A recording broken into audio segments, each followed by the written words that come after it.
Okay, thank you. How are you? Nice live shot. Good to see all of you. Happy Friday. It's great to be back with you. I want to provide an update on President Trump's actions in the wake of the catastrophic air collision that tragically claimed the lives of 67 people at Reagan National Airport on Wednesday night. Everyone in this White House continues to mourn the victims and keep their friends and families in our thoughts and prayers during this unimaginable time. First, within moments of the collision, the president and his newly appointed team were in immediate communication.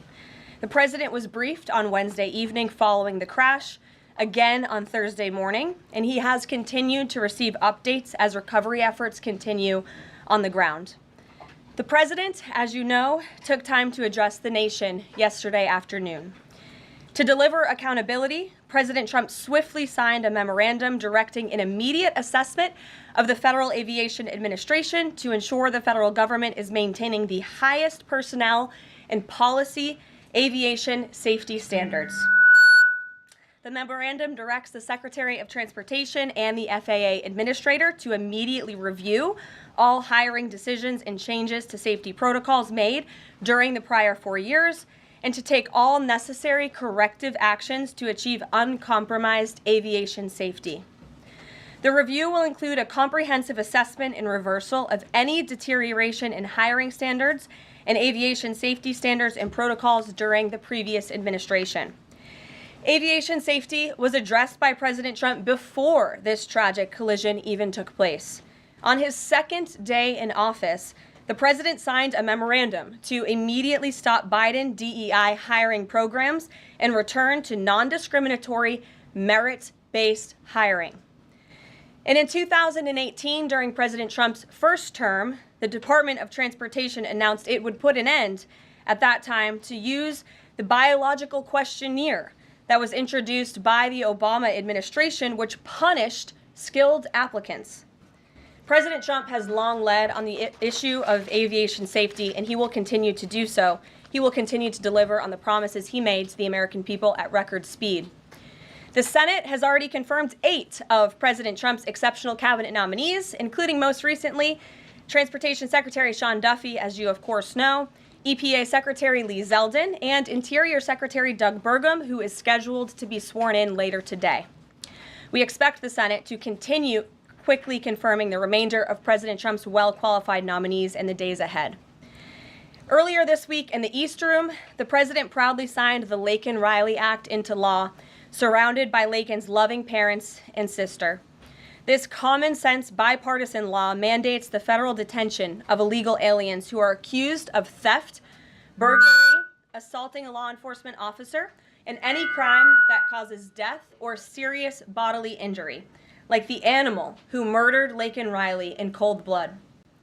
This was the first piece of legislation President Trump proudly signed as the 47th President of the United States, and it will guarantee that Laken did not die in vain. As Laken's mother, Allison, tearfully said during the signing event, President Trump said he would secure our borders and that he would never forget about Laken, and he hasn't. He's a man of his word, and we trust that he will fight for the American people. Those are the words of Laken's mother, and we will never forget them. So to help lock up even more criminal illegal aliens, President Trump signed a memorandum this week to detain them at Guantanamo Bay. This action will expand the Migrant Operations Center at Naval Station Guantanamo Bay to full capacity to provide critical extra detention space for high-priority criminal illegals. Our brave ICE agents continue to arrest more and more of these types of individuals every day in communities across our country. And I have more updates for you. On January 27, 2025, ICE Chicago arrested a citizen of Guatemala who has been convicted of solicitation to meet a child, disturbing, and sentenced to 24 months probation. On January 28, 2025, ICE Atlanta arrested a citizen of South Korea who has been convicted of 9 counts of possession or control of material depicting minors in sexually explicit conduct. On January 28th, ICE New York arrested a Mexican national previously charged by the state of New York for attempted murder and possession of a weapon and assault. And on January 28th, ICE Philly arrested a citizen of Mexico who has been convicted of possession of child pornography. Our message is simple. If you are a criminal, illegal alien, you will be arrested and deported. On another important matter, the nation's report card was released this week, and the news is not good. It showed that U.S. students had record low reading comprehension scores last year. It's National School Choice Week, and in part of the president's commitment to education, he just left a roundtable in the Roosevelt Room focused on this issue with leaders from across the country. The national report card showed that 70% of 8th graders were below proficient in reading, and 40% of 4th graders did not even meet the basic reading levels. This is completely unacceptable to the president, and he continues to take aggressive actions to address this education problem in our country. He signed an executive order this week prohibiting federal funding of the indoctrination of our children, including radical gender ideology and critical race theory in the classroom.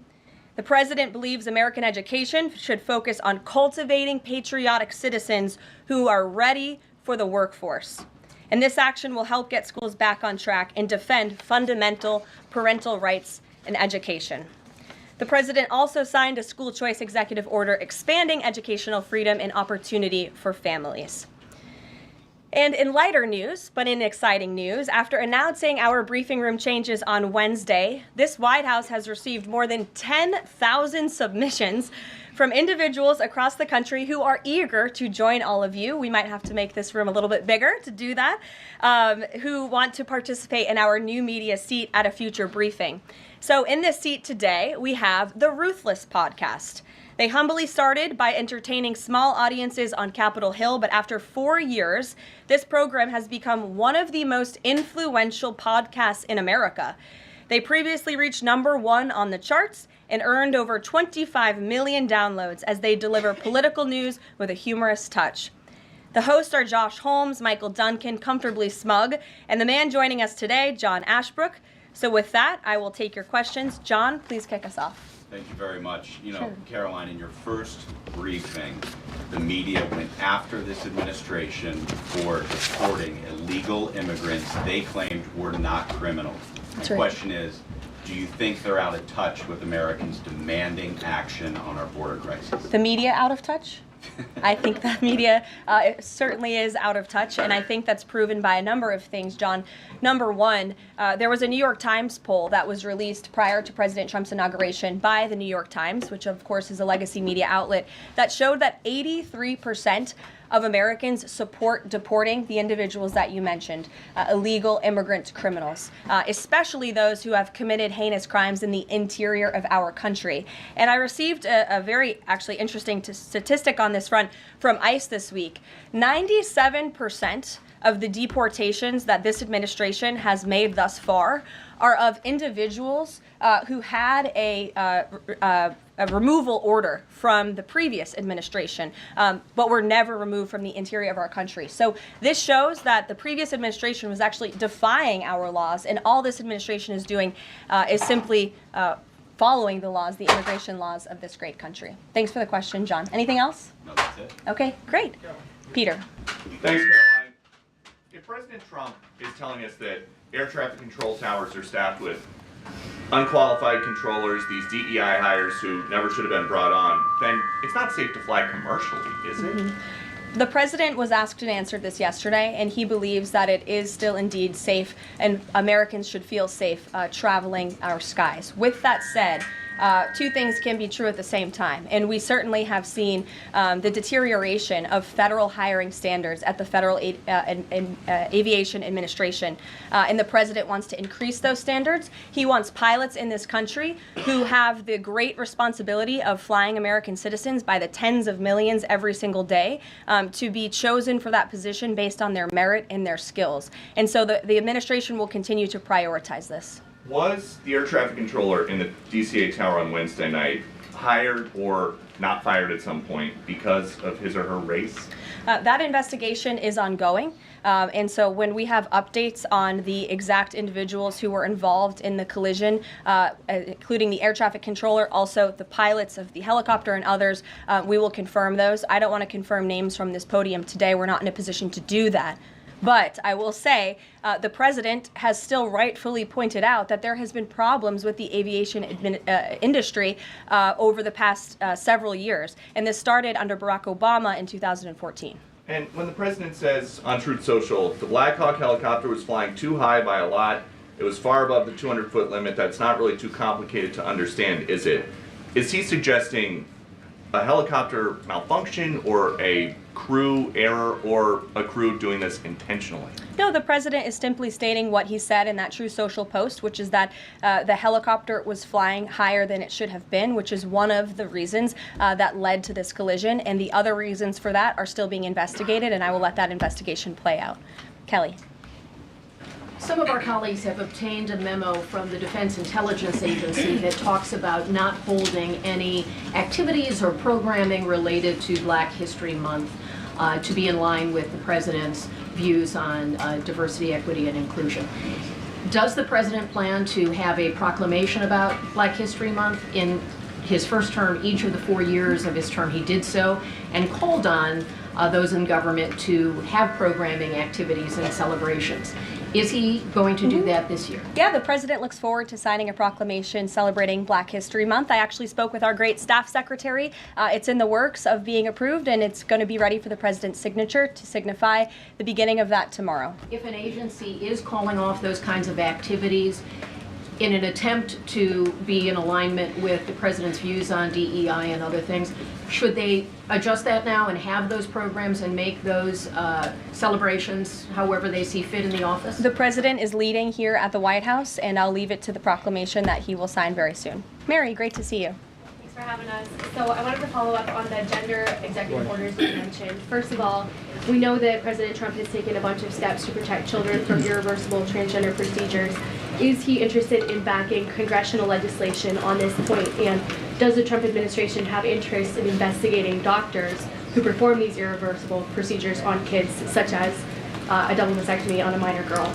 Well, the president has already taken a very strong stance on this issue this week with the signing of his executive order, a few executive orders in this space. First, he made it the official policy of the federal government that there are only two sexes, male and female, and we have directed all federal agencies to comply with that policy. As for congressional legislation to support the president's agenda in this space, and certainly ending the mutilation of young children, the chemical castration of young children, which is a barbaric practice that the vast majority of Americans do not support for young minor children. Certainly the president would support Congress's efforts, as he has already made that very clear this week. Jennifer. On Rick Grinnell's trip to Venezuela to meet with Nicolas Maduro, is there anything you can share on timing on that, what his agenda is, what the mission of that trip is? Yes, so I can confirm that Rick Grinnell is in Venezuela today. I can confirm that Rick Grinnell is going to Venezuela, or is in Venezuela, with two immediate directives from the President of the United States. Number one, Rick Grinnell has been instructed to identify a place and ensure that repatriation flights of Tren de Aragua members, Venezuelan nationals who have broken our nation's laws, will land in Venezuela. As I said at this podium a few days ago, we expect every nation on this planet to cooperate with the repatriation of our citizens, and so Rick Grinnell is in Venezuela to ensure that can continue. And number two, Rick Grinnell is in Venezuela to ensure that all U.S. detainees in Venezuela are returned home. That's his mission, and I will provide a readout after this trip. On Bob Menendez, can you tell us if anyone has approached the White House or the president about a pardon or a commutation? I have not been part of those discussions. If they have, I am not sure if they have, but I won't speculate on potential pardons that may or may not happen. To my awareness, the answer is no. Justin. Hey, friends at Reuters are reporting that the president has made a decision on the Canada and Mexico tariffs, but that they won't actually be implemented until March 1st. I was wondering if you could confirm that and talk through some of the president's thinking. I saw that report, and it is false. I was just with the president in the Oval Office, and I can confirm that tomorrow, the February 1st deadline that President Trump put into place at a statement several weeks ago continues. The president will be implementing tomorrow a 25% tariffs on Mexico, 25% tariffs on Canada, and a 10% tariff on China for the illegal fentanyl that they have sourced and allowed to distribute into our country, which has killed tens of millions of Americans. These are promises made and promises kept by the president. The president yesterday said that last night he was planning to discuss whether an exemption would be made on oil imports. Do you have any information on what decision he made there, or will there be exemptions at all offered under this? I don't have an update or readout for you on the exemptions, but those tariffs will be for public consumption in about 24 hours tomorrow, so you can read them then. Karoline. Stephen Nelson. Thank you very much, Caroline. I have 3 questions, if that's all right. I'd like to ask you about press freedom and then about 2 economic matters. Sure. On press freedom, on Tuesday you announced plans to roll back the more restrictive press badge policy of the Biden White House. But there's a different anti-press freedom policy I wanted to ask about. The Biden White House adopted a mysterious pre-screening process for journalists allowed into large event spaces that in the pre-pandemic days of the first Trump term were open to all journalists on campus. This effectively limited the diversity of reporters present and blocked the asking of questions that large segments of the American public wanted answered. As press secretary, can you commit to abolishing this mysterious pre-screening process? There were a lot of mysterious processes that my team and I have had to unravel over the past 2 weeks that were implemented by the previous White House and in particular the previous press shop here. And so I can commit to a greater access and transparency, which I believe we already have by ensuring that the 440 journalists whose credentials were revoked will be reinstalled. They will get their credentials if they wish to. We've also, of course, opened up a new seat to new media. And as far as open press events here at the White House, if we tell you it's open press, it's open press. So just to confirm, this pre-screening thing is something you're aware of and you'll work to undo to the maximum extent possible. When we say something is open press, it will mean it's open press. Economic matters, and I can just ask them both at once for Sure. you. In New York City, Governor Hochul's congestion pricing went into effect this month. Vehicles that drive through parts of Manhattan have to pay a $9 toll. President Trump has made clear his opposition. He said that it's, quote, the most regressive tax known to womankind. Will the administration be trying to block this? And the second question is, millions and maybe tens of millions of Americans who voted for President Trump were excited about his plans to do away with taxes on tips, overtime, Social Security benefits. But there's uncertainty about the timing of this. So can you clarify for them when this is going to happen? And does President Trump want this to be in the first, all 3 of those in the first batch of legislation early this year? Well, to answer your question in one swoop, I will say that President Trump is committed to lowering taxes for Americans, cutting taxes for Americans. As for congestion pricing in New York, I do know that the president spoke with Governor Hochul about that. I don't have any, actions, so to speak, to read out for you on that issue today. Number 2, when it comes to no taxes on tips and Social Security, the president has made it very clear to our allies on Capitol Hill that is a critical piece of this reconciliation package, and he expects that his tax cuts from 2017, which put a lot more money back into the American people's pockets, those must be implemented, and no tax on tips. The president is intent on delivering on that promise, and he will get it done. And overtime also as part of reconciliation? Yes.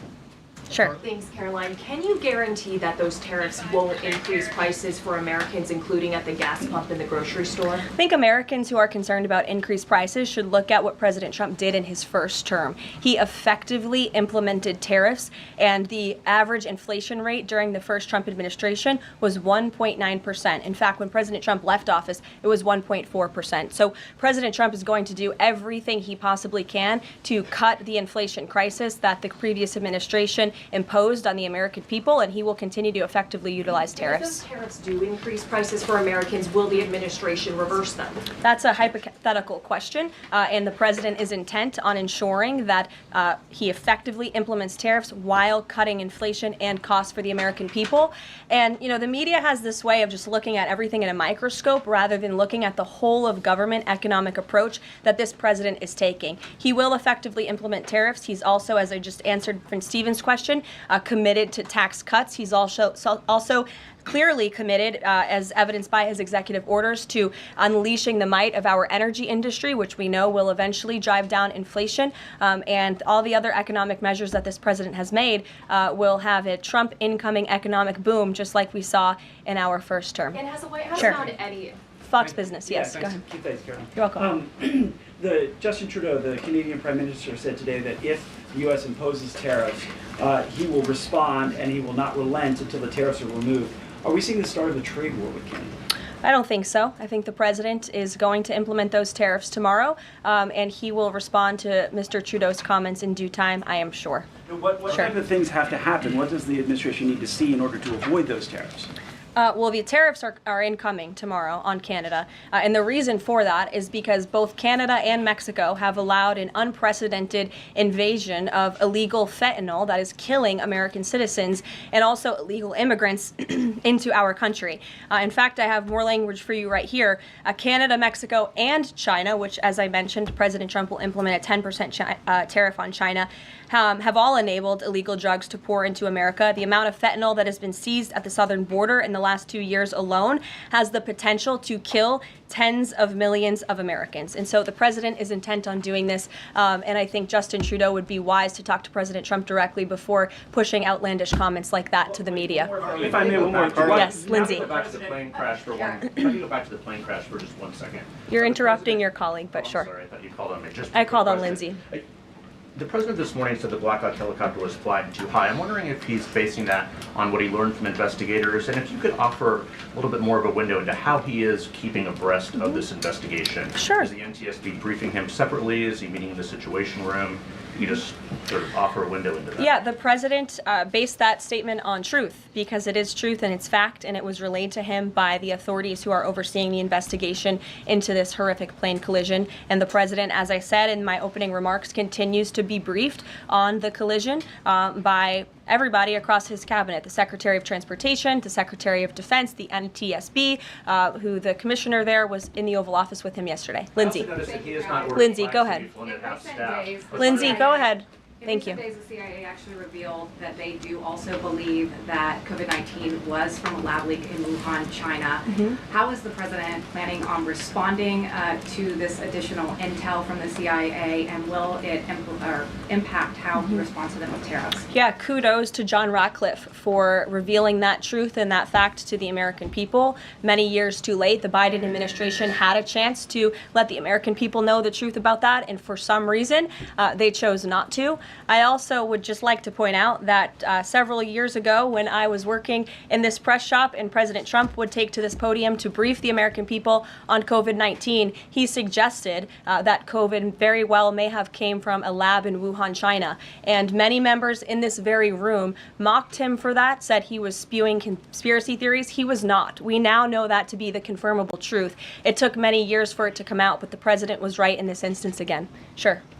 Caroline, thank you. I wanted to ask about Secretary Rubio's trip to Panama first. Sure. What did the conversations look like with President Trump on that? The president of Panama says it is, quote, impossible to negotiate over the canal. So what are you expecting from this visit? So I have not been present for Secretary Rubio's conversations with President Trump about the Panama Canal. I have been present for President Trump's own thoughts on the Panama Canal, and you've all seen them as well in his public statements that he has shown. He believes it's unacceptable that the canal is essentially run by the Chinese Communist Party. If you look at both ends of the canal, massive Chinese Communist Party linked companies run the canal. That's unfair to the American people, many of whom lost their lives many years ago building this canal. The American taxpayers are paying millions of dollars for the canal, and the president believes it's in our national interest as a nation for Secretary Rubio to go there and begin these discussions, and that's exactly why he's doing that. Caroline. Sure. Thank you very much, Caroline. Is the United States in the process of pulling out of Syria militarily? Because the president wanted to do that in his first term as well, and he had a lot of pushback from the Pentagon and Congress. And based on what he said yesterday, is he considering doing that in a short time? The president was asked and answered this question yesterday, and he, as the commander-in-chief of the United States military, reserves the right to review troop deployments overseas at any point in time. Is that a topic right now? Yes. Thank you. Two questions. So we now know that the staffing was not normal at the air traffic tower, and so with the government freezing the hiring of new federal workers and offering buyouts, are you not afraid that more incidents of different kind could happen with less staffing in different agencies? Well, the president is intent on ensuring that we are increasing staffing at these agencies, and that's why he signed a very strong executive order on his second day in office, immediately terminating DEI hiring practices at the FAA. He also, following the tragic crash, as you all know, in the Oval Office yesterday, signed a memorandum directing an immediate assessment of the FAA to ensure the federal government is maintaining the highest personnel and aviation safety standards. And I would also just say there's a cultural piece to this as well.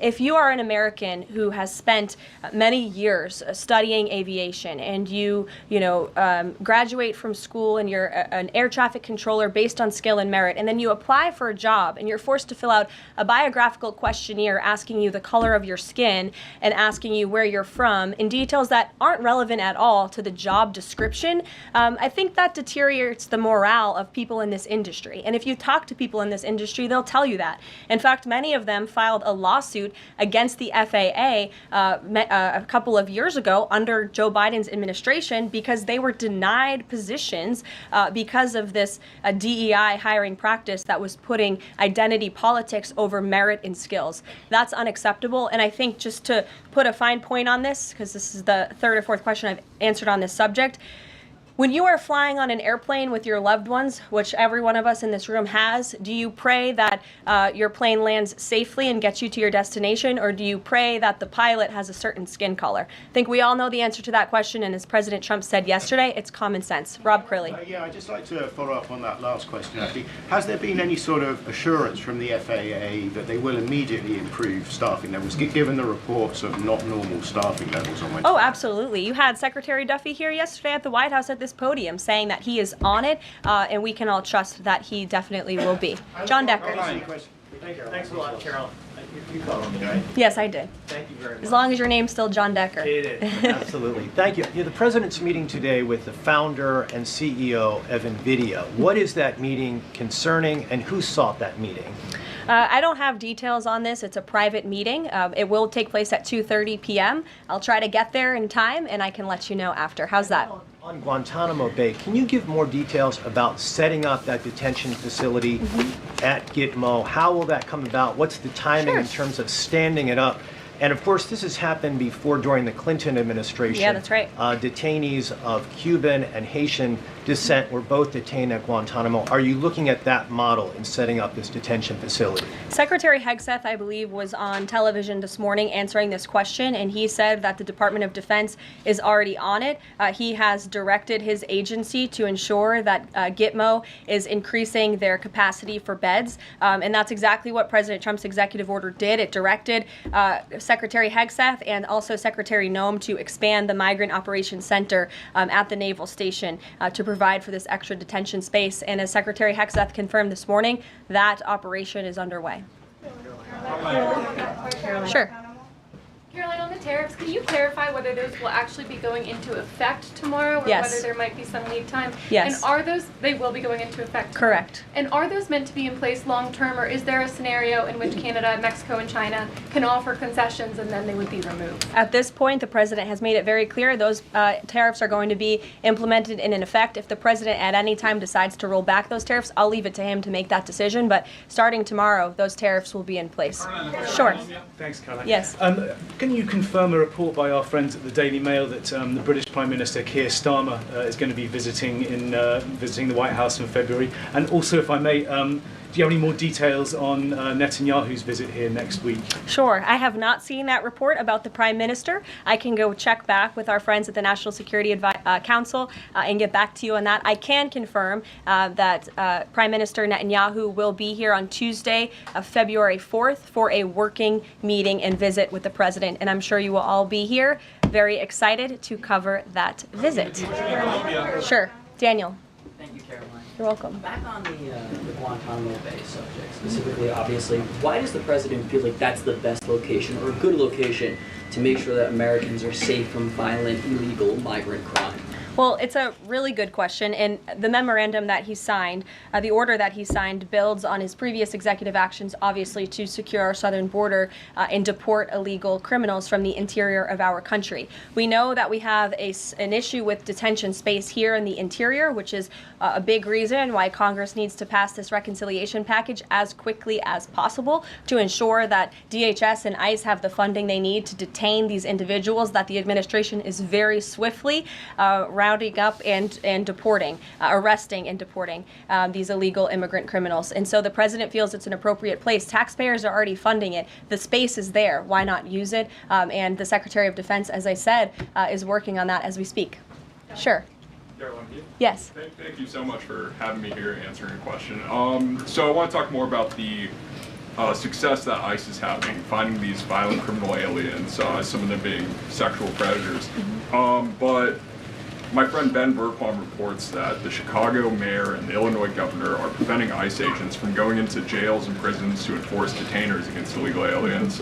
In Maryland, the Attorney General has also put out a memo hindering local police cooperation with ICE. Does the administration have any comment on leftist state and local officials defying ICE and Trump's deportation efforts? Yeah, I think it's very interesting that Democrat officials in these cities who have been completely overrun and overwhelmed by illegal immigrant criminals would refuse support and help to cure this problem that has especially taken over their cities. I guess they don't want to admit they've been wrong with their sanctuary city policies. I'm not sure. You'll have to ask them about their intentions, but they would be very wise to comply with this administration because this administration is hell-bent on enforcing our nation's immigration laws, and this administration will continue to arrest and detain and deport illegal migrant criminals. And what we won't do is defy our nation's immigration laws like the previous administration, who had these orders of removal on illegal immigrants across the country and were refusing to execute on them. We will continue to remove illegal criminals from our nation's interior. Are these sanctuary city leaders, are they violating the law? I would certainly think so. I'd have to check back on which specific law they're violating, but certainly if they're not enforcing our nation's immigration law, sounds like they are breaking the law. And I would also add that their constituents don't approve of that. You've seen residents in Chicago show up at their city council meetings infuriated with their leadership in that city because they are working very hard to provide for their families.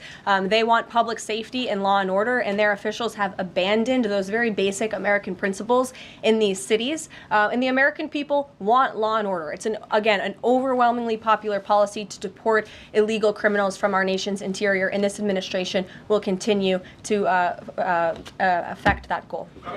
Sure. A question on Colombia.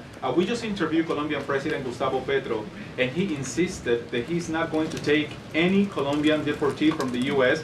if they arrive in South America handcuffed.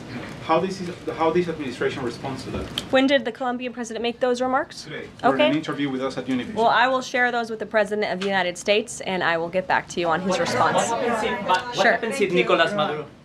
Caroline, there are more than 150,000 disabled Americans who are working today. The president talked a lot yesterday about hiring the best and the brightest to work in the federal government.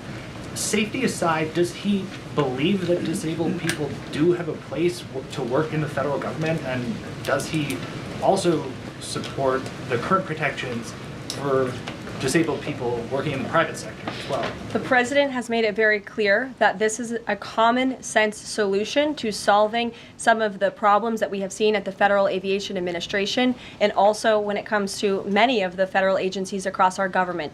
People should not be hired based on their disabilities, based on their skin color, their gender, their race. None of that matters. What matters to this president and this administration is how well you can do your job, and the American people agree with that sentiment. So it's about competence, skill, and merit. And so the president is focused on ensuring that the most competent individuals, the best and the brightest in this country, are in positions in this federal government, especially when it comes to public safety. Can't overemphasize the importance of those jobs. Sure. Caroline. So as follow-up on her question before, President Trump is holding China accountable on fentanyl by ramping up tariffs. So how is President Trump planning to hold China accountable on COVID origins? I haven't spoken to the president about the COVID origins specifically in regards to any actions he may or may not take when it comes to China. But as I have previewed quite a few times today, he will be implementing a 10% tariff on China tomorrow. Sure. Hi. Has the president made up his mind about a timeline for tariffs on the EU? No, he has not. Will it be a one-size-fit-all, or will it be differentiated among governments? I won't get ahead of the president on tariffs when it comes to the European Union. What I can tell you, again, is that the president will be implementing 25% on Canada, 25% on Mexico, 10% on China tomorrow for the reasons that I have repeatedly laid out in this briefing. Newsmax, go ahead. Yes. Thank you so much. No, the gentleman behind you. James Rose. Yes, James. Thank you. Thank you, Caroline. Two quick questions on foreign policy, and then one very long and tedious and ponderous Rosen question thereafter. First, on Iran, we've heard very little about the president's forthcoming Iran policy besides his determination to prevent that nation from achieving a nuclear weapons capability. Is it the president's objective, short of the use of U.S. military force, to use the broad array of his powers to try to hasten the end of the Iranian regime? I think the president has actually made his position on Iran very clear, and he made that clear when there were the negotiations about the ceasefire, which we know obviously is now in place, and the deadline on that ceasefire has continued. He said that Hamas and Iranian-backed terrorists would have hell to pay if that ceasefire didn't move forward, and then quickly thereafter it did. I also do have news on the hostage front, which I'm very surprised nobody asked about this because it is big news story, and the White House applauds the release of 8 additional hostages from Hamas captivity, thanks to the ceasefire deal secured by President Trump. 3 Israeli and 5 Thai nationals are being reunited with their families and their loved ones after being held in unspeakable conditions for over 15 months. And the president remains committed to the release of all remaining hostages, and they should have never been taken by the brutal terrorist group Hamas in the first place. And I think President Trump's working meeting with the Israeli Prime Minister next week emphasizes his continued support for Israel and ensuring that brutal terrorists in that region have hell to pay. Sure. Can I just finish the other 2 questions? Sure. I know you want the long, ponderous Rosen. But first, on the Grinnell trip, as you know, under the previous administration, the U.S. recognized the opposition candidate in last year's elections, Edmundo Gonzalez, now exiled, as the legitimate president of Venezuela. Does the president's dispatching of Ambassador Grinnell to negotiate directly with President Maduro today mean that the U.S. now officially recognizes President Maduro as the legitimate president of Venezuela? Absolutely not. As I made it very clear, former ambassador and now special envoy Rick Grinnell is going to Venezuela with 2 very clear directives. Make sure that Tren de Aragua members, of which there are 400 currently in custody, are repatriated back to Venezuela, and that all United States detainees return home. Thank you very much, guys. Just on the president's use of language in this room yesterday, Sure. and without seeking to cast myself as some kind of moral exemplar because it's rather late in the day to try. Nonetheless, this was an event yesterday that began with a moment of silence for the victims of the air crash and the president's own invocation of, quote, a loving God. And then he uncorked that expletive to insult a former cabinet officer. It was the same expletive that I saw him use in the East Room in 2020 when he famously held up the Trump acquitted headline. My question is, if you could shed any light for us on how the president perceives his use of public profanity, which is a practice that certainly sets him apart from all of his predecessors. Does he regard it as an effective communications device, part of his appeal, or is it something that he lapses into inadvertently, perhaps in times of frustration and later regrets? I think one of the things that the American people love most about this president is that he often says what they are thinking, but sometimes lack the courage to say themselves. And I think yesterday at this podium, you heard President Trump express great frustration, perhaps even anger, with the previous administration's policies, many of which have led to the crises that our country is currently facing and that this president is focused on fixing. Thank you guys very much. Have a great weekend. We'll see you next week. Travel next week, Caroline?